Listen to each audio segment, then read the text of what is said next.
রান্নাঘরে এসে এখন রান্নাঘরের কিছু কাজ সারবো। দুধটা জাল দেওয়ার পর দুধের উপরে সর পড়েছে, এই সরটা আমি এখন তুলে রাখছি, কারণ এই সর দিয়ে খুব সুন্দর ঘি হবে। আমি অনেকটা সর জমিয়ে রেখেছি আর আজকের সরটা আবার দিচ্ছি, সব মিলিয়ে অনেকটা সর হয়ে গেলে আমি ঘি বানাবো।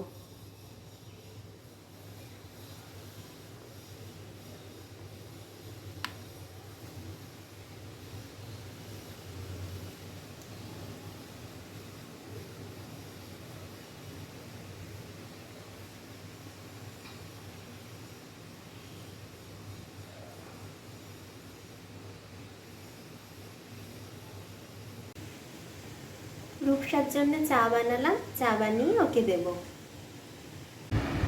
রূপসা পড়াশোনা করছে, আমি চাটা নিয়ে ওকে দিলাম। এই রূপসা এনে,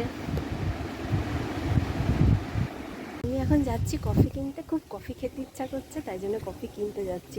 কফিটা কিনে রাখছি, কেননা ঘরে কফি নেই, ঝড় উঠছে কেমন, যদি খুব ঝড় ওঠে তাহলে কফি কিনতে যেতে পারবো না, তাই এখনই কিনে রাখছি। এখন বাসনগুলো মাজবো, অনেকগুলো বাসন জমে আছে।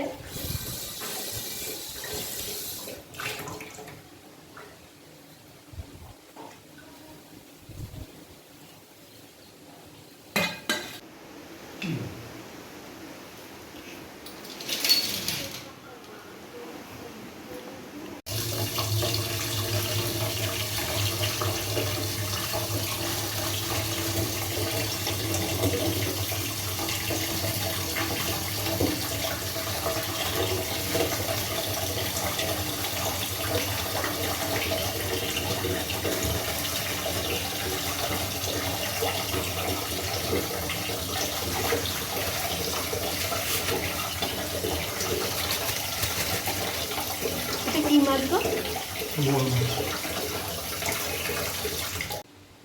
ঘরগুলো ঝাঁটিয়ে ফেলছি। দুপুরের জন্য কি কি রান্না করেছি এসে তোমাদের দেখাই। ভাত করেছি, ফুল ভাজা করেছি, তেলের তরকারি করেছি, চিকেনের ঝোল করেছি, টেবিল দিয়ে চিকেন স্যুপ করেছি, দই পেতে রেখেছি। সব খাবার শেষে দুপুরে দই খেতে খুবই ভালো লাগে। রূপসা খুলে দেখছে কি রান্না হয়েছে, কেমন হয়েছে। কেমন হয়েছে রূপসা? খুবই খারাপ। ভালোই হয়েছে। স্নান সেরে পুজো দিতে ঠাকুর ঘরে চলে এসেছি। আমার ঠাকুরের সিংহাসনে আছে কালী ঠাকুর, মা তারা আর দুর্গা ঠাকুর।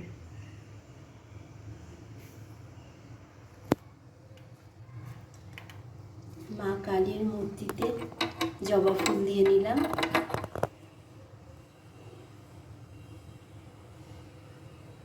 ঠাকুরের এই সিংহাসনে আছে রাধা কৃষ্ণ, লোকনাথ বাবা আর অন্যান্য সব ঠাকুর।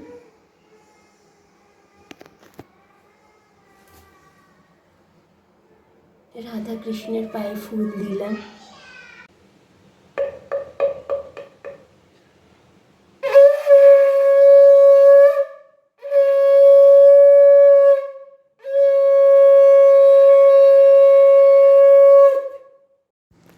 আমরা সবাই মিলে এখন খেতে বসে গেলাম।